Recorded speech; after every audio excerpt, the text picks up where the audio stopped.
Hey guys, it's the Arshawn McBride here. We're going to be talking about changing business names. So, if you're out there and you have a business, maybe you have an LLC or corporation, you're thinking about changing the name of your business, we're going to kind of work through what the mechanics are of that, what some hidden issues are, some things you need to be thinking about. And if you stick around to the end, I'll talk about one thing that's seldom analyzed. A lot of people miss it, and it's very important if you're in this particular situation, changing your name. So, want to jump into this today. As always, I am an attorney. I'm licensed in multiple U.S. states. I am not necessarily licensed in the state you're in, and everything we're talking about is very general. All of that to say, this is not legal advice. You need to consult your attorney, your counsel, to make sure that you're getting the right advice for your situation. So let's jump into what happens if you have a business and you want to change the name. All right, so you're going to go to your state's statute, and they are invariably, every state statute I've seen has a process where you can change your name. Where one early mistake, this isn't the biggest gotcha, but one early mistake a lot of people make is they think, oh, well, great, I can file with the state, change my name, and everything's over. You're going to have to take a couple steps beyond that. We're going to jump into what those steps are. But the first step is to really look at your state of formation where you've set up your entity, whether it's Delaware, whether it's your home state, wherever it might be, and you're going to have to file a name change document. Usually very straightforward. Couple of lines can sometimes do it. Our name was XYZ LLC. Our name now is ABC LLC, signed by somebody who has the legal authority to sign it for the company. Mail it in with your filing fee. Boom, state changed your name. So, but issue, things don't change, things don't stop there. There's usually a step beyond. There's more work to be done. So what do you do beyond that? What are some of the other things you need to think about? I'm glad you're asking that question. Let's jump into some of these things. One thing is you may have foreign qualifications. If you're like many entities, you are doing business in multiple states, right? I represent a lot of companies that are Delaware entities. We use Delaware for a variety of reasons, including the litigation system, the fact that we can file quickly there, the fact that it's kind of a universal law if we have multiple owners. A lot of people around the country know Delaware LLC law. So a lot of reasons. And if you're interested in this, over at McBride Attorneys Law Show, we've done some other videos about state of formation. So go check those out. McBride Attorneys Law Show on YouTube. So you have this foreign qualification. So not only are you going to have to change the name in the state where you're formed, you're also going to have to change the name in any other state where you're qualified to do business. So this is probably going to bring on a chain of filings for multi-state entities. Another issue is going to be your DBA, doing business as. So a lot of companies have a DBA out there.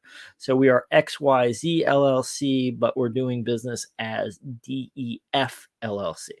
Well, if you change the name of your LLC, you're also going to have to change the name of the DBA, right? Because now you're ABC company doing business as DEF LLC. You're not XYZ company doing business as DEF LLC. So that's important that you pick that up along the way and make sure you get all those DBAs.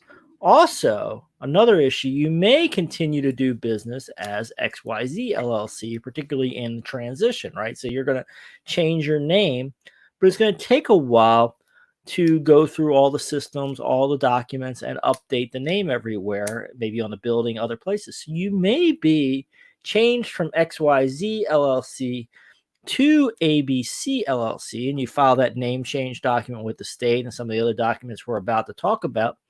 But you have to go back then and do a DBA because you may have this period of time where you've changed your name to ABC, but you still have documents and stuff happening under XYZ LLC. So very important.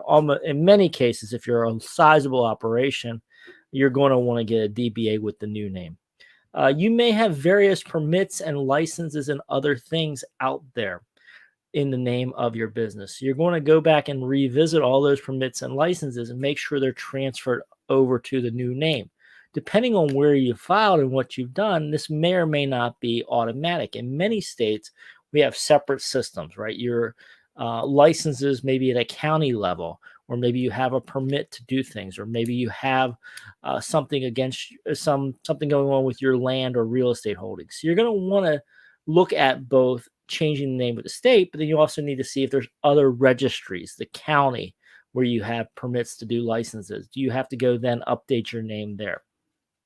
This is a big one, and people don't think about this enough. So we talked about how easy it is to just file with the state, but you may have to stop and do some steps before that. That's why you got to build a custom checklist. I always recommend anytime you're doing a transaction to build a checklist. Step 1, step 2, step 3, step 4. That way you make sure everything gets done. So in order to get things done, get this done and get the approval to do name change, you may have to go back and revisit loan documents. Very likely, if somebody has lent you money, they've put a provision in that loan document saying that you cannot change your name. So you've got to figure out how you can change and update that name. So you're probably going to have to get consent of your lender. So you're going to have to go to the bank. You're going to have to ask for approval. And there's probably going to be a process for that. And you're going to have to do that before you change your name, because you probably contractually agree that you're not going to change your name. So revisit all of your loan documents. Same goes for other contracts and agreements. Much less likely in a regular standard commercial contract that you're going to have a provision saying you can't change your name unless there's a lien or something else involved. But you need to go back and make sure that that doesn't cause a problem. The next thing is liens. So you may have liens against your company. Again, depending on the situation. If they're judgment liens, you may not have this issue. But if they are liens for commercial loans or other things, you may have to go back and get those liens adjusted, right? The actual filing against XYZ LLC now has to become a filing against ABC LLC. Similarly, if you have an open litigation file, you may have a similar issue. So you're going to have to go back and revisit any litigation you have going on. It's not a viable strategy to change your name to avoid litigation. So if litigation is going on, you probably have a duty to update with the court and change the name.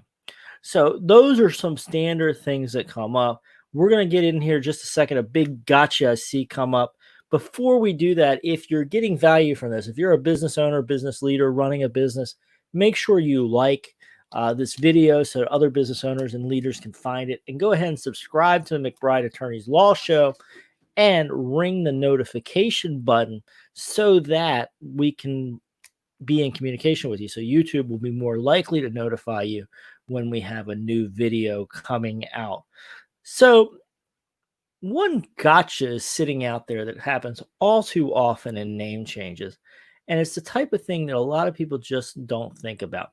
So one option, and we haven't really covered this here, is when you change your name, you can also change your state of formation, doing what they call a conversion. And many states have conversion statutes. So if you get two states that line up and they both have conversion statutes, you can move your LLC or corporation from one state to another. And as part of this, you can also change the name.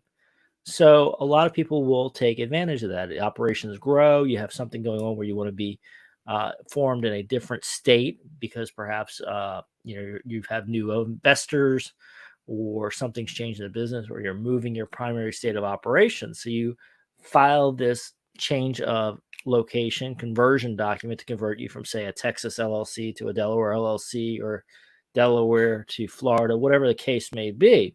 You do the conversion, and you can also jump in there and do a name change. So it's very nice in that while you're doing a conversion, you're also changing your name.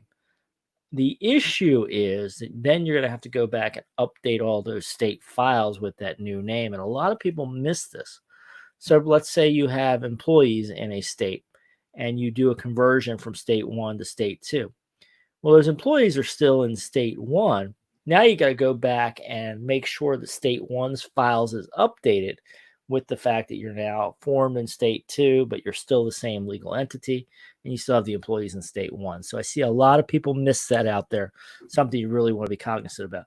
What are you doing? Are you thinking about changing your name? Obviously, don't put anything confidential in YouTube because that is it's a public forum. But I want to hear your questions and what are you seeing out there and how can we help you? So drop comments below. McBride Attorneys Law Show.